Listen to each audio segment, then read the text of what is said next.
Hello everyone, good morning to all. आज की इस ऑनलाइन ई लेक्चर क्लास में हम लोग इन्फिनेटिव जिसमें दिया होता है उस टाइप के सेंटेंस को पैसिव में चेंज करना सीखेंगे कि कैसे हमें इन्फिनेटिव को रखना है और उसमें जो प्रीपोजिशन यूज़ होती है उसे कहाँ पर पुट करना है, तो वो पैसिव कैसे बनाए जाते हैं इसके बारे में समझेंगे। तो चलिए शुरू करते हैं। इसमें जो सेंटेंसेस मिलेंगे वो आपको इस तरह से कुछ मिलेंगे कि I am to write an email, यानी मुझे एक ईमेल लिखना है।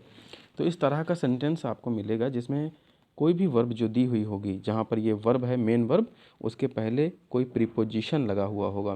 तो जब किसी भी वर्ब के साथ TO2 प्रीपोजिशन लगा रहता है तो उसे हम लोग बोलते हैं इन्फिनेटिव, यानी वर्ब की फर्स्ट फॉर्म होगी और उसके पहले TO2 लगा होगा। तो इसे पूरे कॉम्बिनेशन को कहा जाएगा इन्फिनेटिव। और इन्फिनेटिव में कोई भी जो वर्ब लिखा जाता है उसमें उद्देश्य होता है कि ऐसा मुझे काम करना है या इस तरीके की चीज़ होनी है। तो ये एक सेंस निकलता है इन सेंटेंसेस में। तो जो सेंटेंस होता है कुछ इस तरह से। अब यहाँ पे हमें पहले की तरह ही चीज़ें समझनी है। इसमें केवल जो वर्ब का सेक्शन है वो अलग से है, बाकी सारी चीज़ें पहले की तरह ही चलेंगी जैसे हम लोग अब तक करते आए हैं। जैसे ये सब्जेक्ट रहेगा, ये हेल्पिंग वर्ब रहेगा और ये मेन वर्ब रहेगा एंड देन यहाँ पर ये ऑब्जेक्ट रहेगा। और हमें ऑब्जेक्ट को स्टार्टिंग में हर बार लाना होता है तो हम पहले की तरह ही ये चीज़ करेंगे। बट जो वर्ब है उसे कैसे पुट करना है यही चीज़ यहाँ सीखनी है। तो जो हमारे पास यहाँ पर वर्ब मेन ऑब्जेक्ट होगा उस ऑब्जेक्ट को हम स्टार्टिंग में पुट करेंगे पहले की तरह। एंड देन हेल्पिंग वर्ब जो इसमें यूज़ होगी उसके अकॉर्डिंग हम चलेंगे। अगर ये सेंटेंस प्रेजेंट में है तो हमें प्रेजेंट का ही कोई हेल्पिंग वर्ब लगाना है, इज़ एम आर में से ही एक कोई। तो एन ईमेल, एक ही ईमेल की बात हो रही है इसलिए यहाँ पे हेल्पिंग वर्ब इज़ लगेगी। एंड देन जो यहाँ पे वर्ब लिखी हुई है इस तरह से हम इसे लिखेंगे टू बी, और टू बी लिखने के बाद में इसके बाद बीच में लिखेंगे बी वर्ब और फिर इसकी थर्ड फॉर्म यूज़ करेंगे रिटर्न एंड देन बाय और आई का ऑब्जेक्टिव लिख देंगे लास्ट में मी। तो ये प्रोसेस आपको यूज़ करना है जिसमें इन्फिनेटिव दिया हो किसी सेंटेंस के अंदर। तो ये प्रोसेस आपको सभी सेंटेंस में लगाना है और समझ लीजिए कि कहाँ पे हमने टू बी का यूज़ किया हुआ है। तो इसी तरह से नेक्स्ट सेंटेंस ऐसे देखते हैं, she is to eat pizza, उसे पिज्ज़ा खाना है। यहाँ पे सेंटेंस इस तरह से बन रहा है और इसके बाद में जो वर्ब दी हुई है वो इन्फिनेटिव वर्ब है और फिर उसके बाद ऑब्जेक्ट है। तो हमें ऑब्जेक्ट को स्टार्टिंग में पुट करना है, देन हेल्पिंग वर्ब लगाएंगे इज़ और फिर टू बी, ईट की थर्ड फॉर्म लिख देंगे ईटन और बाय के बाद हर, इस तरह से।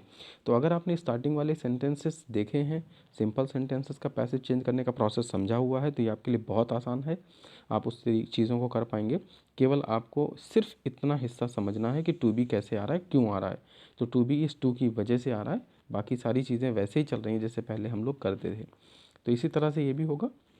And then now next sentence देखते हैं, my girlfriend was to buy a comb, मेरी गर्लफ्रेंड को एक कंघी खरीदना है। तो यहाँ पर भी सेंटेंस वैसे ही खरीदना, बल्कि इसमें था है, पास्ट में सेंस चल रहा है तो खरीदना था।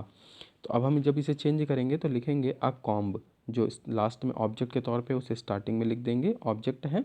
स्टार्टिंग में लिखने के बाद में फिर उसके बाद वॉज या वर में से कुछ लगाना है क्योंकि अब ये सेंटेंस हमारा पास्ट का है इसलिए। तो यहाँ पर हम आ कॉम, एक ही कंघी है इसलिए उसके बाद में वॉज का यूज़ करेंगे। एंड टू लिखने के बाद में बी एक वर्ब यूज़ करेंगे एंड देन बॉट, बाय की थर्ड फॉर्म लिखेंगे bought and by my girlfriend. इस तरह से ये सेंटेंस कंप्लीट हो जाएगा। तो आई होप कि चीज़ें आपको क्लियर हो रही हैं। अगर कोई कन्फ्यूज़न होगा, आपको कोई भी क्वेश्चन होगा तो आप कमेंट्स के थ्रू मुझसे पूछ सकते हैं। एंड आपके पास भी अगर कोई बुक है जिससे आप प्रैक्टिस कर रहे हैं, उसमें कोई ऐसा क्वेश्चन दिया हुआ है जिसको आप पैसिव में चेंज नहीं कर पा रहे हो, तो आप मुझे कमेंट के थ्रू वो क्वेश्चन लिख कर बताएं ताकि आप नेक्स्ट वीडियो में उसका सोल्यूशन पा सकें। And then look at the next sentence, player were to play chess, खिलाड़ियों को चेस खेलना है। तो अब यहाँ भी सेम वही चीज़ चल रही है कि हेल्पिंग वर्ब के बाद में एक हमें इन्फिनेटिव दिया है, देन ऑब्जेक्ट। ऑब्जेक्ट को हम स्टार्टिंग में लिखेंगे, चेस सिंगुलर माना जाएगा, यहाँ पे वॉज लिखेंगे, प्लूरल नहीं है। पहले प्लेयर्स लिखा था इसलिए वर लगा था, लेकिन बट अब यहाँ पे सिंगुलर सब्जेक्ट आ रहा है इसलिए वॉज लगाएंगे। एंड टू बी लिखने के बाद प्ले की third form played and by players, इस तरह से सेंटेंस चेंज कर देंगे। And look at the next sentence, जहाँ पर भी आपको कन्फ्यूज़न होगा वीडियो पॉज करके आप उसे लिख लें सेंटेंस को, और स्लो इसकी स्पीड स्लो करके वीडियो की आप उसे धीरे धीरे भी समझ सकते हैं दोबारा से एक बार फिर से। लेकिन आई होप कि जितने भी सेंटेंस मैंने ऊपर बताए हैं अगर आप ध्यान से देख रहे हैं तो एक ही वीडियो में एक ही सेंटेंस को देखने के बाद आपको चीज़ें क्लियर हो जाएंगी। And look at the next sentence, they had to announce result, उन्हें रिजल्ट अनाउंस करना है। तो यहाँ पर सेंटेंस भी ऐसे ही बन रहा है कि हैड लग गया है, हेल्पिंग वर्ब चेंज हुई है, बाकी प्रोसेस देखिए सेम वैसे ही है जैसे पहले चल रहा था। तो यहाँ पर भी हम ऑब्जेक्ट को स्टार्टिंग में लाएंगे, ऑब्जेक्ट स्टार्टिंग में लिख दिया, देन उसके बाद में हैड लिखने के बाद टू बी वर्ब यूज़ करेंगे और फिर यहाँ पे अनाउंस्ड थर्ड फॉर्म में लिखेंगे एंड बाय देम, दे का ऑब्जेक्टिव केस लिख देंगे। देन नेक्स्ट सेंटेंस ऐसे देखते हैं, लिखा ही हैड टू इनवाइट देम। अब यहाँ पे भी सेम वैसी पैटर्न चल रहा है, हैड लगा है, फिर टू इनवाइट लिखा है, ये सब्जेक्ट हो जाएगा, ये हेल्पिंग वर्ब हो जाएगा और ये मेन वर्ब है एंड देन देम लिखा है। देम को हम स्टार्टिंग में ले जाएंगे, ये चेंज हो जाता है दे में, एंड हैड टू लिखना है हमें पहले की तरह ही, बी लिखने के बाद में इनवाइट की थर्ड फॉर्म लिखेंगे इनवाइटेड, एंड बाय उसके बाद ही का ऑब्जेक्टिव केस लिखेंगे हिम। एक चीज़ हो सकता है आपको यहाँ पे कन्फ्यूजन हो कि हैड के बाद में इन्फिनेटिव लिखा है, वर्ब की थर्ड फॉर्म क्यों नहीं।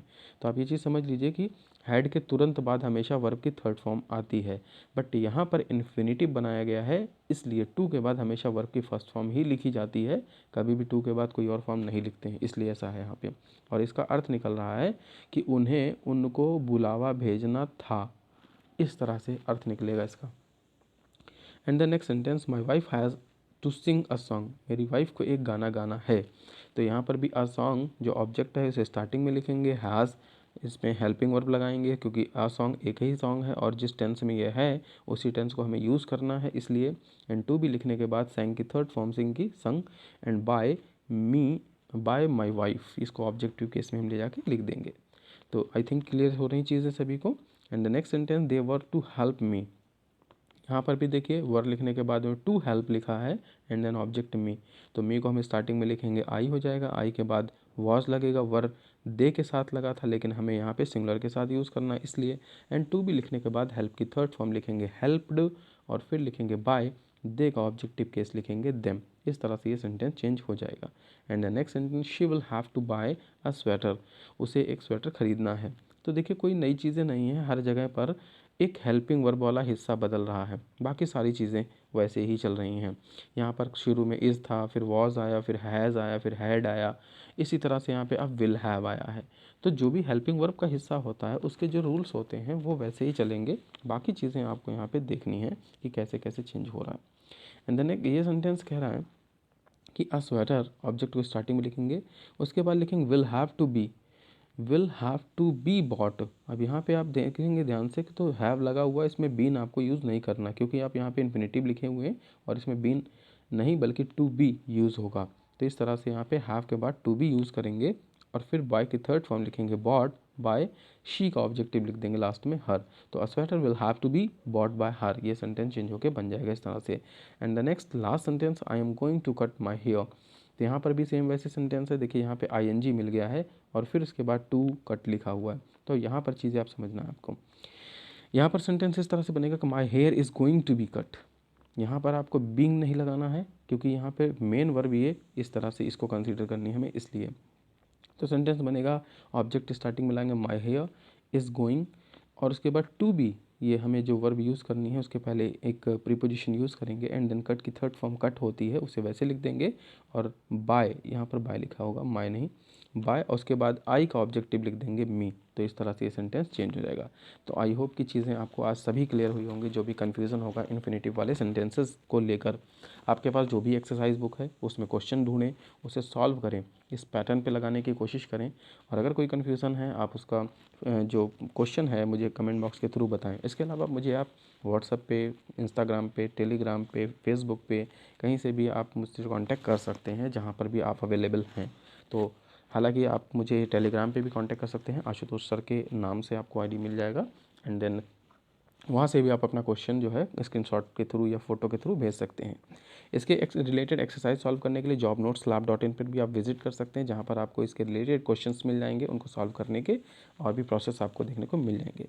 तो आई होप कि आज आपको ये वीडियो अच्छा लगा होगा, अगर अच्छा लगा है तो आप इसे लाइक और शेयर ज़रूर करें और ऐसे ही नेक्स्ट वीडियो के साथ नेक्स्ट ई लर्निंग सेशन में फिर मिलेंगे। तब तक के लिए stay happy, stay safe and keep watching Ashutosh sir channel.